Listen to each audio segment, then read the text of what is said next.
Assalamualaikum warahmatullahi wabarakatuh. Assalamualaikum. Allahumma sholli wa sallim ala sayyidina Muhammad wa ala ali sayyidina Muhammad. Semoga Allah selalu melindungi dan menjaga kesehatan Buya Amin. beserta keluarga dan para Amin. santri-santrinya. Amin ya Allah.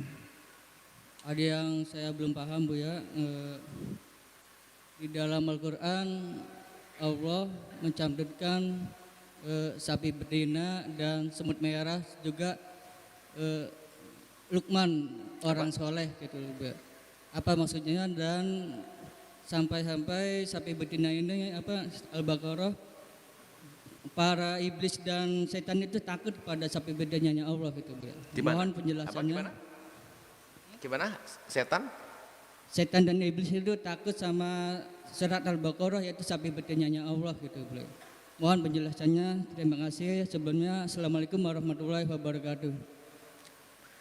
Assalamualaikum warahmatullahi wabarakatuh. Disebutkan surat Al-Baqarah. Al-Baqarah di dalam Al-Baqarah itu namanya sapi. Di dalam bahasa Arab itu tidak selalu tak marbutoh menunjukkan kalau itu betina, akan bisa satu sapi. Disebut surat Al-Baqarah, itu pemberian nama adalah wahyu. Nabi beri nama surat Al-Baqarah karena kebetulan di dalamnya ada disebut kisah innaha baqaratun safra, baqaratun sapi. Jadi sapi. Adapun masalah laki atau perempuan tidak penting, itu adalah sapi. Disebut sapi karena ada kisah tentang sapi. Ada surat An-Nahl karena disebut ada Nahl. Surat Ibrahim ada, surat Nuh ada, Ibrahim Nuh. Adapun setan lari itu Nabi yang memberitahu. Kita juga tidak tahu, Nabi pun juga tidak tahu kalau tidak diberitahu oleh Allah. Karena Nabi la yantiqu 'anil hawa in huwa illa wahyun yuha. Nabi yang diberitahu oleh Allah. Inna syaitana la yanfiru, kan begitu. Nabi yang bersebut min baitin tuqra'u fihi al-baqaratu. Jadi Nabi yang menyebutkan bahwasanya syaitan akan lari dari rumah yang di situ dibacakan surat Al-Baqarah.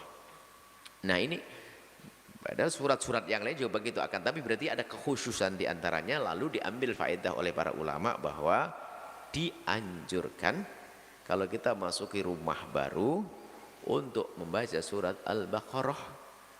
Setelah itu nggak usahlah takut dengan rumah angker. Kalau rumah angker nanti kasihkan ke pondok, nanti bacain surat Al-Baqarah beres, nggak angker lagi. Tumbangnya santri dalamnya mana. Jadi ya, yakin itu. Jadi apa-apa. Kemudian tentang apa tadi, tentang Luqman. Ada banyak kisah. Nah, kisah-kisah disebutkan di dalam Al-Quran itu tentunya untuk kita ambil pelajaran. Ada kisah tentang Luqman Al-Hakim, tentang kisah tentang seorang hamba soleh yang disebut dengan Khidir. Ada kisah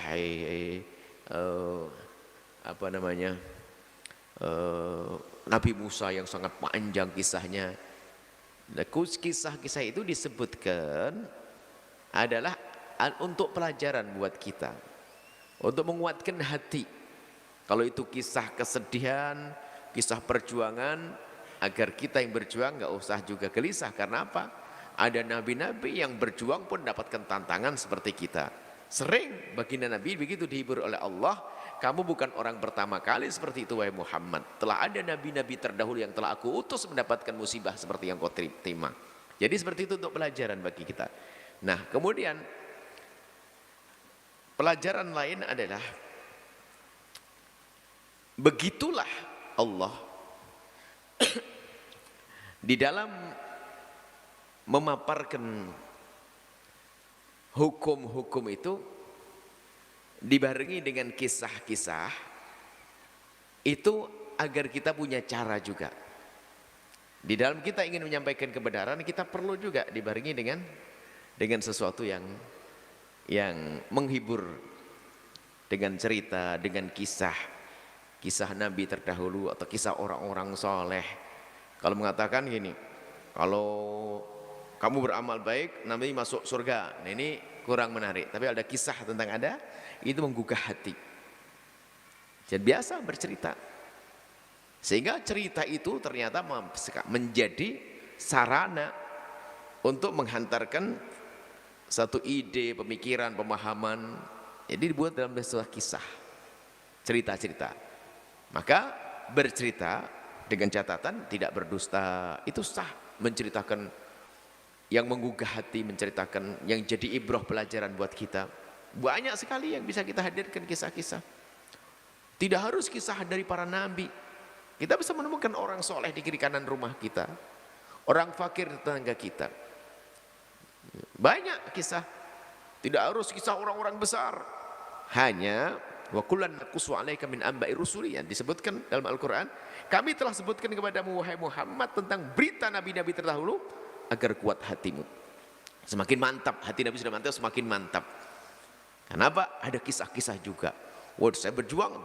Jadi ada contoh. Jadi seperti itu. Banyak kisah-kisah.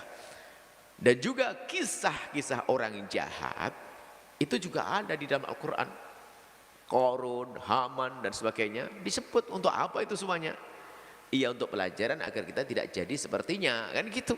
Karena itu tidak baik, tidak terpuji, terhinakan, maka jangan jadi seperti dia. Nah, yang jadi seperti dia kenapa? Yang lalai, terlena dengan kekayaannya jadi Qarun. Qarun tuh hebat, sampai menjadi nama di negeri kita kalau orang kaya punya harta karun. Jadi kan hebat banget, harta karun itu kan hartanya Qarun. Ya kan, kita mendapatkan harta karun. Oh iya, hartanya Qarun. Masyaallah. Baik, itu saja. Wallahu a'lam bishawab. Setelah Anda menyaksikan video ini, jangan lupa berselawat kepada baginda Nabi Muhammad sallallahu alaihi wa alihi wasallam.